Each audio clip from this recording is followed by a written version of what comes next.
Okay, so today I am going to be making some stuffing. I got a few potatoes boiling over here, and I have some canned tomato potatoes that I think I'm going to, because these are already pre-cooked, so I'm going to throw those in towards the end when those are done boiling. So basically here, I'm going to make it gluten-free so Jay can have some too.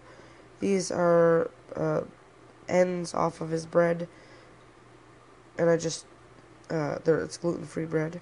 Anyways, I just cut the ends into like little cubes, and I put those in my bowl, and then I'm gonna add some salt, a little bit of garlic powder, some pepper. I got some summer savory here, and an onion. And then I'm gonna once my potatoes are cooked, I'm gonna toss everything together, and then wrap it in some foil, stick it in the oven, and I'm not quite sure how long it's going to take, but I will let you guys know. So I'll be back when the potatoes are boiled and I'm assembling everything together. So the potatoes are done, and I'm just going to strain them and put them in here, and then I'm going to add my spices. So I'm going to put you guys up on the tripod. So my potatoes are just sitting in the strainer, straining. I completely forgot to add these in the end. They just take a couple minutes to heat up. I'll heat those up. I don't really need to even heat them up. I just rinse them off. Good enough. I'm gonna see what I end up with just the pure plain potatoes. Well, not plain potatoes, but like fresh potatoes, and sorry if you hear the coffee machine in the background. It is so noisy. I want to see what I have with those potatoes before I add the canned ones. And this recipe here, you can add whatever you want to it, really. I'm just kind of throwing some things in. Typically, I would put in cornflakes, but because I'm making it gluten-free, I'm not going to add any of the cornflakes. I'm just going to stick to the gluten-free bread. So, but you can add whatever you want to it. So right now I'm just cutting up some onions.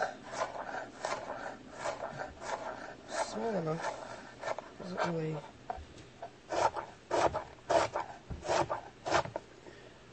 matter the size. I guess it's how big you want them. I'm pretty sure my son eats this kind of stuffing too.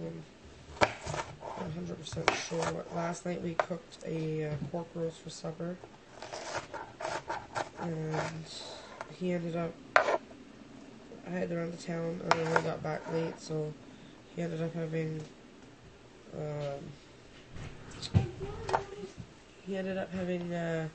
supper next door at my mom's place. So we're gonna have some pork right now for lunch. So I'll be right back. So I went ahead and I threw my potatoes in here. These are just the potatoes from the pot that I boiled.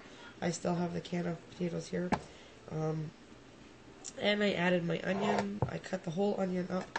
Now I'm just going to take a little knife and just kind of chop it into chunks. Just get the potatoes into chunks.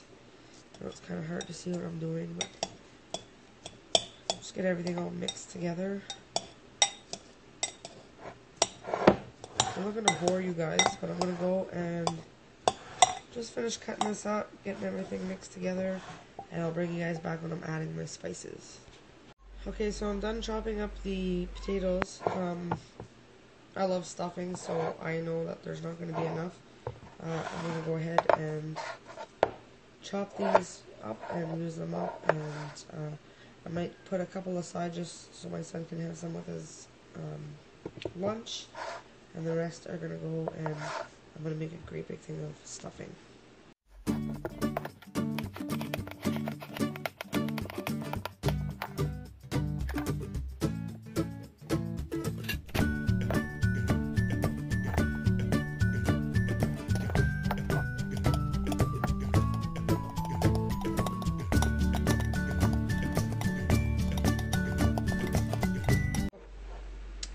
There you go. Added a little bit more to it.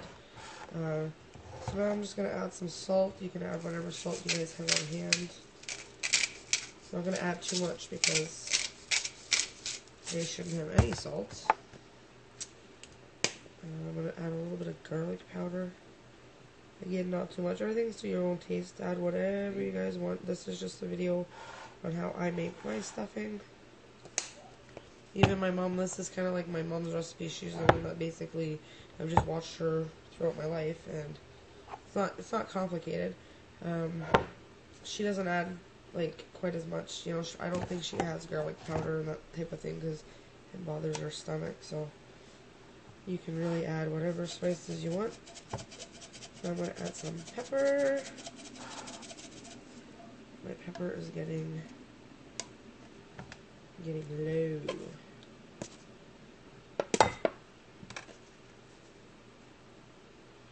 It's like huge.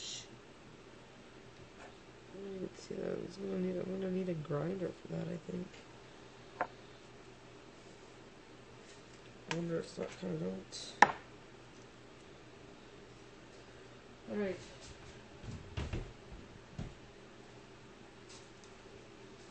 I don't want to be eating big pieces of pepper like that, so. Alright, I'm gonna go and get my tin foil and keep shaking some pepper out because I like a lot of pepper. Oh, I almost forgot like a main spice. Some summer savory. It's like a must-have in this. If you don't have summer savory, it just doesn't taste the same at all. That's the one spice that you can't compromise.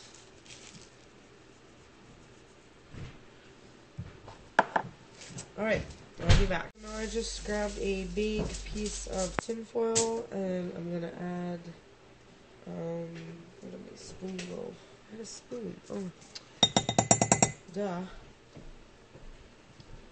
I think that's recyclable. Okay, we'll just put it. We'll put it in the recycling bin. Just add a little bit of butter to the bottom. Add a little bit of butter to the bottom. Sorry about all the noise. Just butter the bottom more or less so it doesn't stick. And then you're gonna dump the mixture in here and close it up and stick it in the oven. I'm gonna put it in on low so it doesn't cook too fast. Because, well, the potatoes are basically cooked and we want the onions to cook. Alright. So we're gonna just add your potato mixture, stuffing mixture, whatever.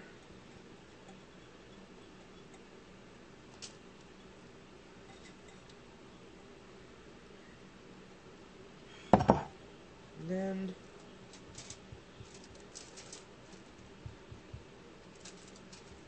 I'm just gonna roll it all together and seal it up. So I'll be back. And there you go, guys. I just took the stuffing out of the oven. It cooked for, I don't know, 2 hours, 3 hours. I had it on like between 250 and 300. You could cook it longer if you want it crispier. All depends on your liking, but the onions and all that stuff are cooked, and that was the main thing that needed to be cooked. So this is what it looks like. And it's very good stuffing. So if you guys give it a try, let me know. And if you guys have your own recipe for stuffing, let me know in the comments your recipes and how you guys make it. This is better than store-bought any day. Alright, thank you guys for watching, and if you enjoyed this recipe, then give it a great big thumbs up. Thanks for watching.